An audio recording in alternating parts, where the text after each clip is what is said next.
Okay,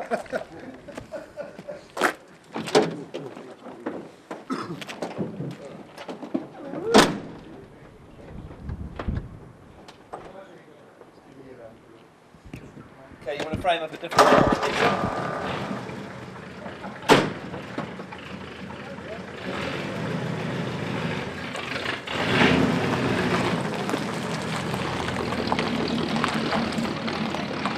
Got it?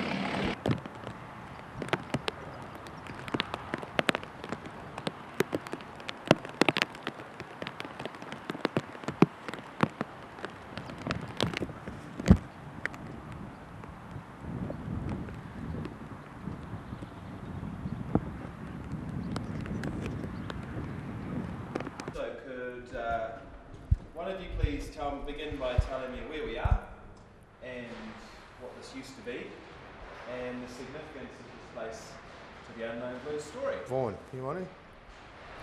We're in the Centennial Hall in Invercargill. This is where every year they used to have the Battle of the Bands competition run by Benny Levin, and we entered 2 years and did quite well. I think we came second one year, and it used to be quite a place to be because all the bands would get backstage and socialise. We also played here with some other Auckland groups, the La-Di-Dahs and the Underdogs. So, yes, quite a few memories in here. Could one of you two just tell me a little bit more about the dimensions of this place and how it would fill up with people and what it was like to play in such a big venue? Did you suffer from stage fright? No, we never suffered from stage fright. We were always too drunk. The audience suffered from band fright. But this place is huge, and it would be really filled up, like in the mid-60s, you know, no music in pubs, so everyone's out here, and this would be full, and I don't know, would this hold 1,000 people? Easily, It would have been full. Chocker, and I remember the applause meter was gaining, you know, would rate the bands how they were going to fare in this Coca-Cola sponsored run by Benny Levin. And I would stand over there on the side of the stage with Benny, and he had this little whiskey flask, and Benny was a wonderful guy. He had these two like bouncer guys. It was like out of a gangster movie. So I decided in my 18-year-old wisdom to call him Benny the Pen. Was trying to get him to share a bottle with me, and he'd say, "Dave, you won on the meter, but you boys are too wild for Auckland." True story. Yeah. Barry, can you just tell me about the device that they had to measure applause? I'm kind of intrigued by No, look, I can't remember. Could one of you tell me? How did they, It was once I finished, how did they measure, how did they judge the band? Yeah, I think the judge, they had some kind of an applause meter where they would record the applause for, you know, you do a half an hour and there'd be applause at the end of each song, and it had a scale, you know, that would go on like a barometer kind of thing. And a whole busload of friends of ours came, who used to see us at the Cellar Club in Dunedin, come down, so all down the front of this stage was filled with Unknown Blues supporters, and of course the recording device was down near the front of the stage. And that's what Benny said to me, on the meter, whatever the meter was, I suppose it was a dial recording the volume and amount of applause. So, someone else who probably didn't get quite the needle up that high but looked a lot better and a lot more easy.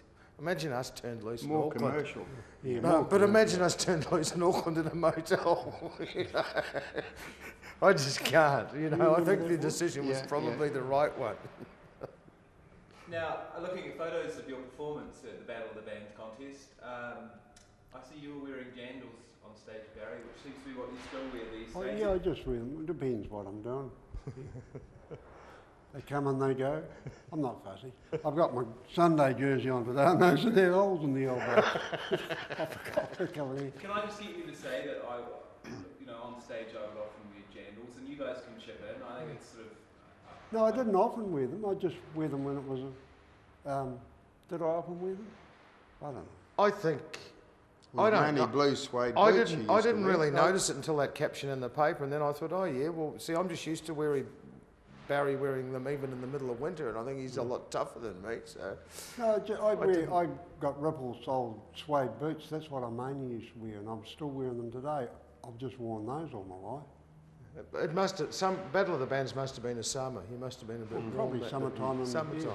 I mean, if you look at that photo, Rocket might have his sister's sandals on. There you go. Well, if he hadn't in that photo, he definitely has in other ones. But I remember it would have been a summertime thing, wasn't it? Yeah. You know, it was good weather, so everyone's out. Well, it having a good definitely time. wasn't for show, Yeah. just what it was. Probably beside the bed when you woke up in the morning or something. It would be fair to say that when we were playing, particularly in Invercargill, whatever we pulled on for clothes, we'd just go and play in it. We didn't dress up to play normally.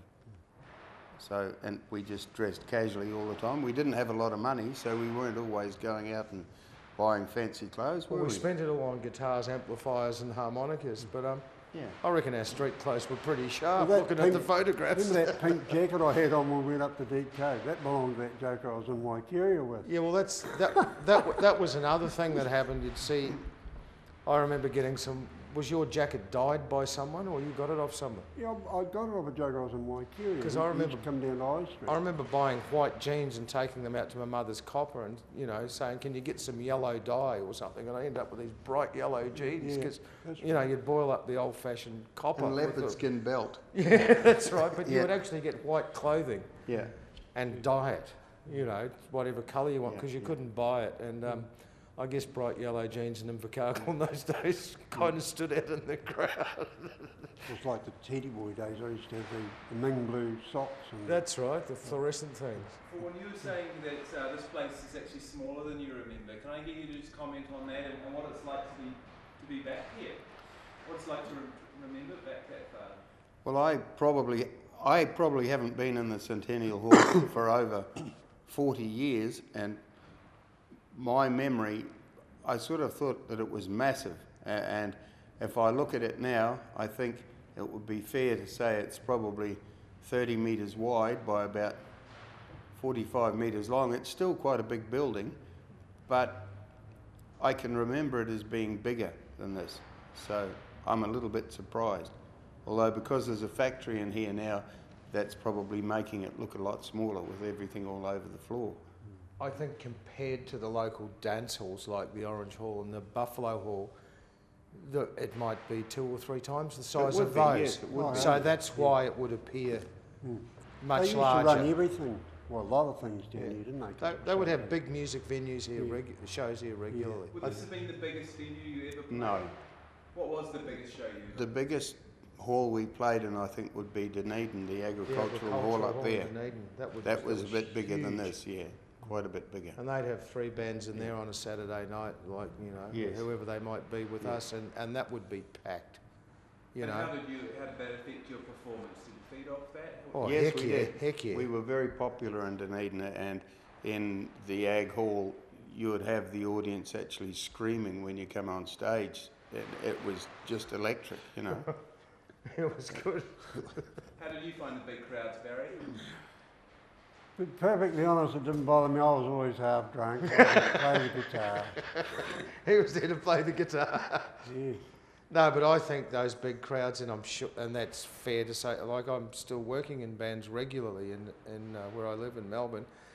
If you've got a big crowd and they're responsive, it raises your game a fair bit. You know, you go, wow, this is good. So you just up it a few more notches. people Maybe you appreciate feed it. off each other. Maybe the that's band an feeds age-old off thing, isn't the crowd, which then feeds off the band, and it keeps on ramping up.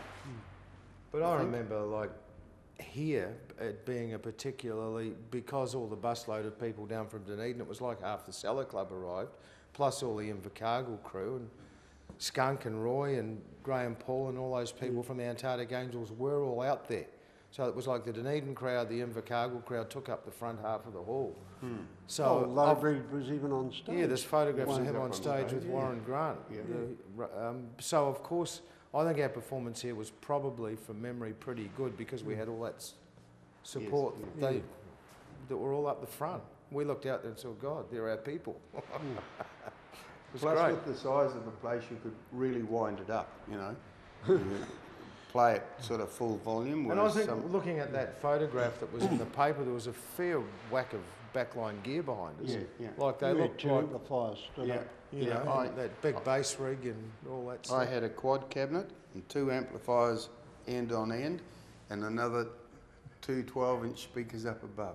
And it was really good. That was Richie the mad scientist, you know, seeing how we could link all this shit together. Okay, we better leave it there, guys. Thank You don't answer that stuff, you get it in morning, Nah, but I remember, you know, standing out there and seeing the underdogs and that and watching them play and enjoying it. I remember what's his name? He survived from throat cancer. He lives up near me. Yeah. Okay. The shiny bits weren't here, were they, guys? No, But this alley out here, this is where Benny and his man were standing. Yep. And this is And where there's you a- used to drink beer. That's right. We duck around here. Actually, we used to go into that room, I think. This thing was a toilet or something. Yeah, and we had a party in there, and that Sandy Edmonds was in there, and Oh. Kevin Templeton was in there. I wish you'd have been safe then. Yep, this is it. We had a party in here. This is the change room. This is shit house and this is sitting. I mean, this is luxury. And this is where we comb the hair. That's it. That's it. And everybody was cramped in here. And they've still got the sign on the wall here for Vaughan. What is it? Keep your powder dry. No, but see, this is probably the same paint job. Yeah. Same light bulb. There you go. Same little bit of mould on the roof. It's perfect. That's it. I mean, when you think of it, yeah, this is where you get changed, boys. Well, they had the basin. So it was pretty obvious that that would be like a change room. Yeah. Very basic though, isn't it? But that's it. And that'll be the same old power board. And, But look at that. That's really, it's nothing, is it? and down the steps you go out and mingle with the folks. That's right. Down here. That'll be how you got out, I suppose. Yep. Yeah, can't now. No. Oh, you get you guys to go down the stairs and walk out then? Okay. Oh, hang on, I just got to get rid of my... And she Okay. came Right. rushing out. Let's get out of here.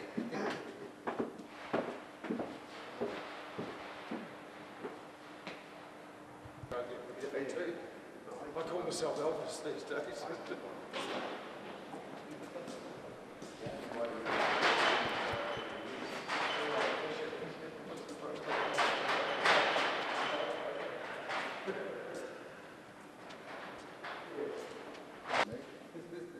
Maybe 70s, I was gone by then.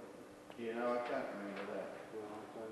But that's probably that same backdrop that was painted Yeah, over and over. over and over. Yeah. And I love that shot that was in the paper. You know, it's the whole sheet was cut off. It's, you know, the self. What you remember about it? Well, this is the entrance of the Centennial Hall where people used to come in. There are 3 ticket booths like this, and there's about 4 or 5 doors. Now, when big shows were on here, there would be queues out here with 3 attendants in the booths selling tickets as quickly as they could, and as you went in, somebody taking the tickets off you. So people used to move in here really quickly, and if you didn't get here in time, you'd be away back on the street, which it would probably take a half an hour to get in. So I think probably thousands would have fitted in here when there was something big on. She's all gone now, hasn't it? All run down.